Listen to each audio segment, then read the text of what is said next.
Hello, gentlemen, and welcome to another Pal of You Market Research video. Today, I'm going to be talking about skills. More importantly, skill acquisition and skill monetization. All of us are hopefully on some type of entrepreneurial journey where we have ideas for what we want to do with our life, but we don't really know how to get started, or we've started and we don't know how to get pushed past into that next step, that next level. Okay. So we're going to describe the first level, level one, which is what do I want to do? Where do I want to apply myself and build skills, right? What skill do I want? And if you're at this stage of things, you're probably young and naive and you just graduated college or high school and you think you offer all this value to the world when you don't. You don't have any you're vague and you don't have any specific skill sets to offer the marketplace, right? You've all been there. Now, the best way to acquire a skill when you're at this stage is to work for free under people who possess the skill that you want. And this is relevant. It doesn't matter what skill or what difficulty level of skill you want to acquire. Like, if we describe the difficulty levels, it's like at the top of the difficulty level, it's like building like a rocket factory, right? If you want to build rocket factories, you might have to be at this level 1 for 10 years. You might be apprenticing under someone who builds rockets for 10, 15, 10, 15 years. Whereas if you just want to be a shoe shiner, that might take you 3 days of being an apprentice to someone, right? Now, level 2 is monetizing that skill that you've now acquired, right? So taking the skill you have and putting it into dollars. And I believe the best way to do this is through networking and this kind of mentality of undercharge and overcharge. Okay. Meaning you want to expand your network, you want to reach for people who are too sophisticated to pay you, really, and you want to undercharge them massively for your services. And by doing that, then you can overcharge the other people who know that you're working with this big shot, right? So undercharge and overcharge, I think, is a very effective path for people who are effectively freelancers, right?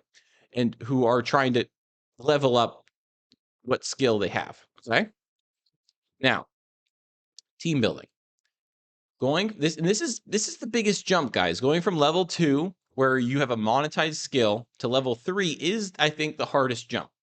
This is when you build a team to replace your monetized skill. What does that mean? It means you've monetized yourself, right? You have the skill at level 2, and now you're trying to break through and create leverage, right? So if we continue on the shoe shiner example, if you are shining shoes all day, you are the only one shining shoes. If you want to, you can only really raise your prices, right? But you can only raise your prices so much. So if you want more leverage, what do? You build a fleet of shoe shiners, right?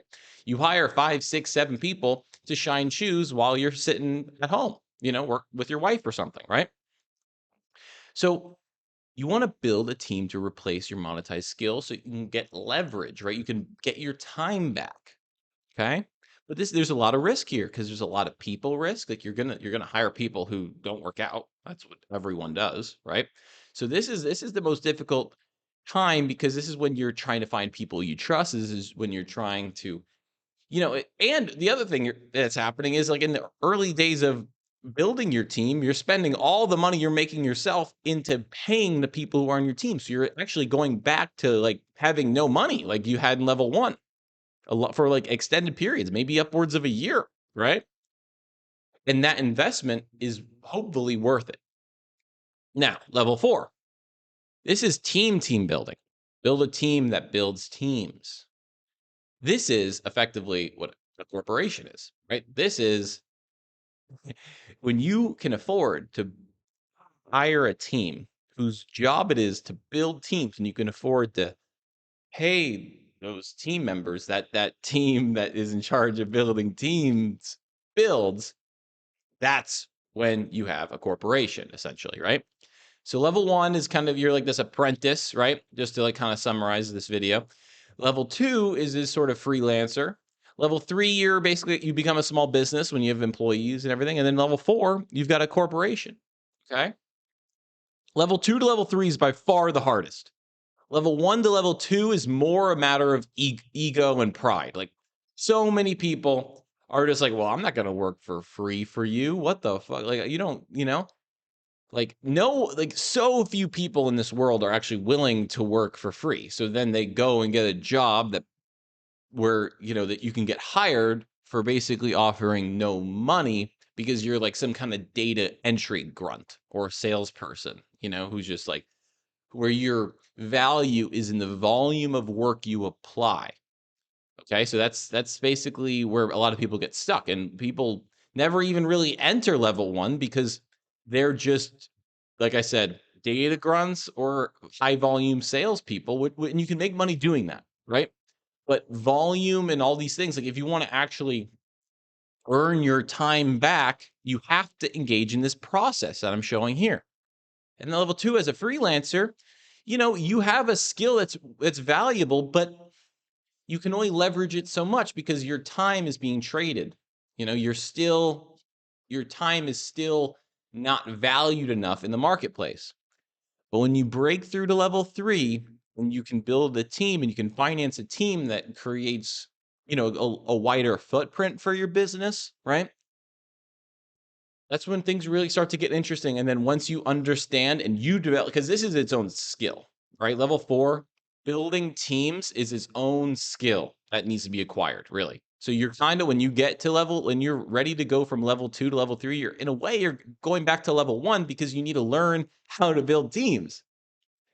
And especially to get to level 4, you need to learn how to build teams that build teams. And that is, like I keep saying, what a corporation is. And that's where you will find the most leverage and you will expand infinitely. Like, that's when this is like, you know, where just the total addressable market is your only limitation. There's no, once you get to level 4 where you have those teams of people you can trust, there's no stopping you. Okay. So this is the goal, right? These are the goals for people who are in this community. Build yourself up, build your skill sets, and monetize them like a motherfucker. Okay. That is today's Palaview market research video. I hope you enjoyed it. We'll see you tomorrow. All right, guys. Later.